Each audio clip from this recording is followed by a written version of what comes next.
Well, considering the amount of money this made, I guess you can say it massacred at the box office.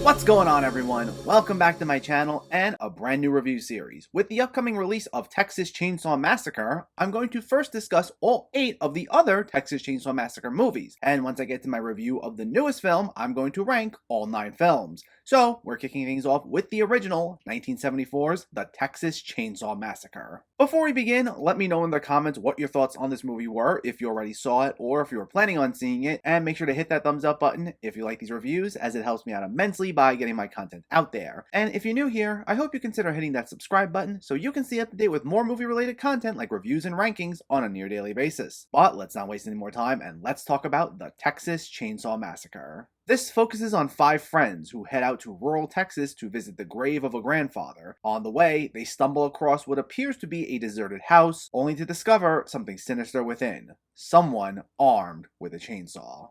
So, as I've done previously with my other retro reviews, this will get into spoiler territory. So, if you haven't seen the Texas Chainsaw Massacre and you wish to know nothing, this is your spoiler warning. Go watch the movie, then come back to this. But, now that we got that out of the way, here we go. This is directed by Tobe Hooper, who also co-wrote the screenplay, and this one's gone down a path similar to other movies, both horror and non-horror, that are now regarded as classics. When it was first released, it received just mixed reviews, in this case due to its raw depiction of violence, polarizing many critics. Though its reputation grew, and it's now regarded as one of the most influential and iconic horror movies of all time. As evidenced especially by the fact that we're about to get a 9th movie in this franchise. Though it's worth noting this actually had a little bit of trouble getting off the ground. It was produced for less than $140,000, which equates to about $700,000 today, and when you take one look at the film, it has the feel of a low-budget exploitation movie. And despite this not being the greatest horror film out there, because of that raw depiction of its violence whenever we do see it, not only did Hooper struggle to find a distributor, but it was also initially given a then controversial X rating, which he had to cut down so he can bring it to an R rating. And fun fact, Hooper initially intended for this to get a PG rating, so much for that. Now, I will be upfront and say, this isn't exactly one of my favorite horror movies out there. I'm not really a die-hard Texas Chainsaw Massacre fan or anything. In fact, before this review series, I've only ever seen this movie and Texas Chainsaw 3D, and we'll get to that one. But I never really had the desire to go out of my way for some of these other films, because even when I initially saw this,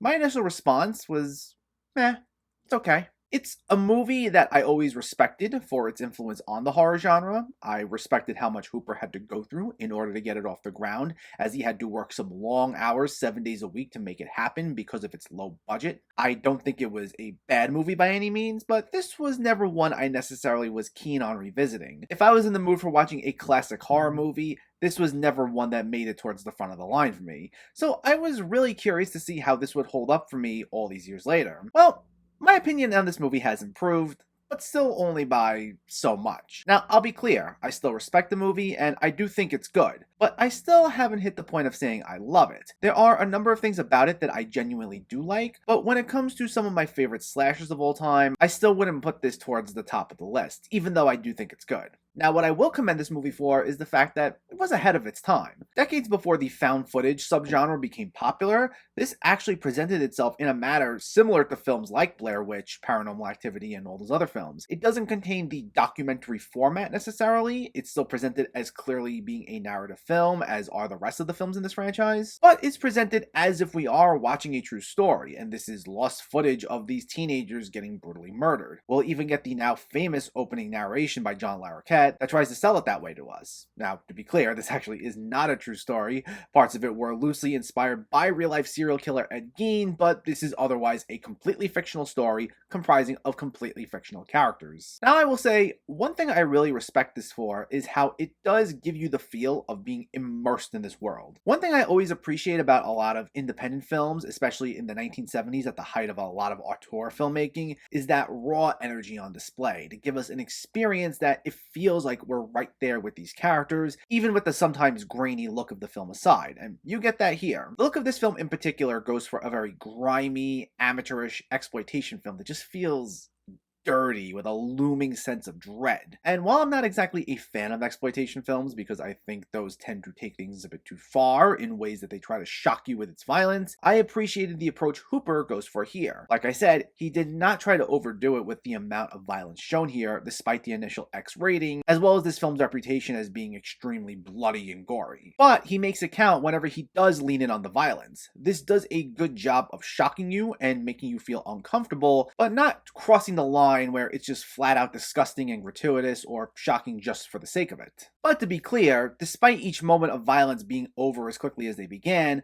the film does not shy away from showcasing some brutal moments with characters getting hit by blunt objects or the infamous meat hook scene. And interestingly enough, despite the title, only one character actually gets killed here via a chainsaw, and it's probably the least gratuitous moment of violence in the movie. Go figure. But these moments leave an impact, as do our villains.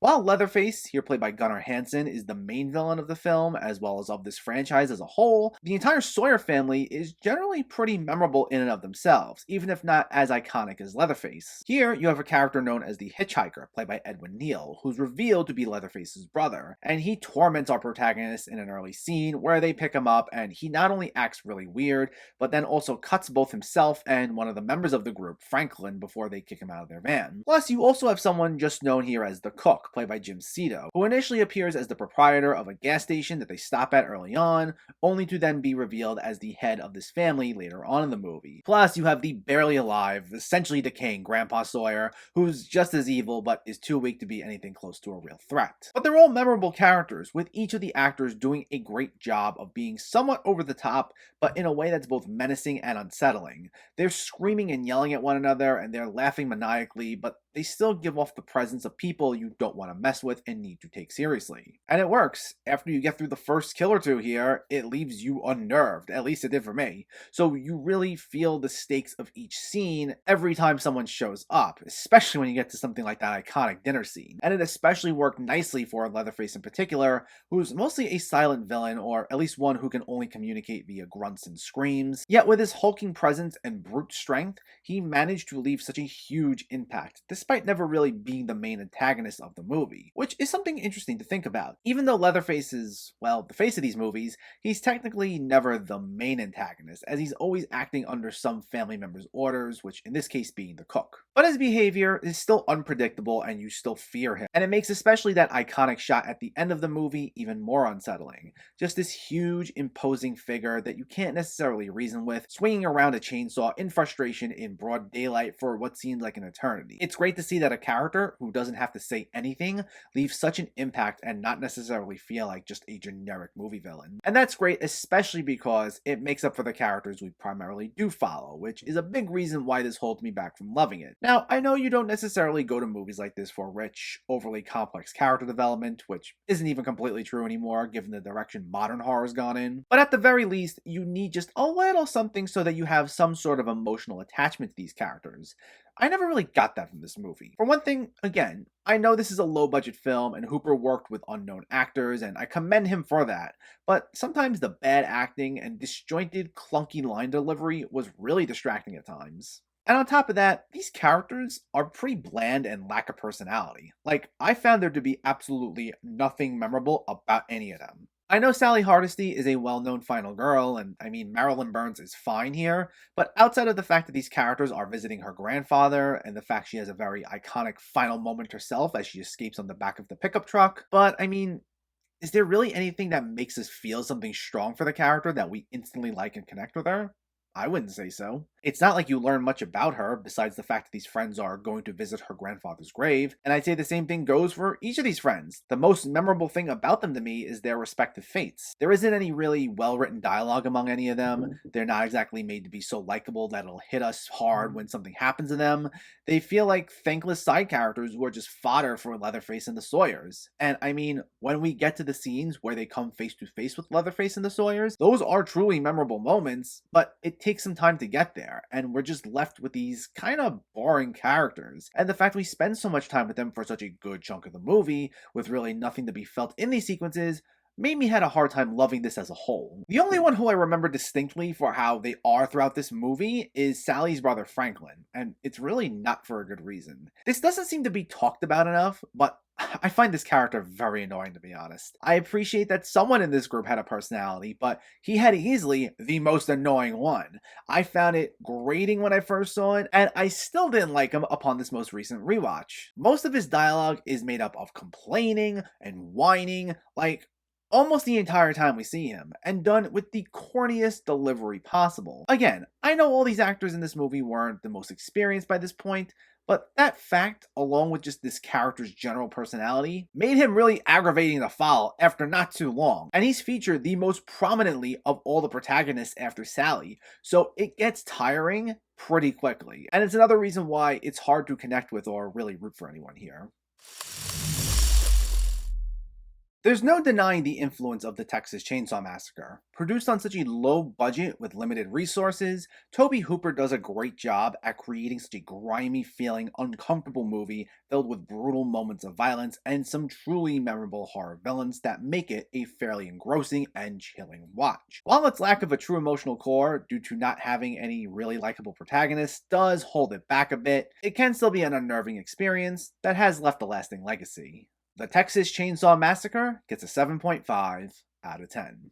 It's a movie I respect, not one of my favorites out there, but it's good. I know that might not be what everyone wants to hear, as I know it's considered just a classic, and I respect it for what it's done for the genre, just not always something I'd necessarily gravitate towards. Still good though, to be clear. But stay tuned, as up next will be my review of the Texas Chainsaw Massacre 2. And in the meantime, let me know, did you see the Texas Chainsaw Massacre, or are you planning to see it? And what were your thoughts? Is this one of your favorite horror movies out there? Is this your favorite in the franchise?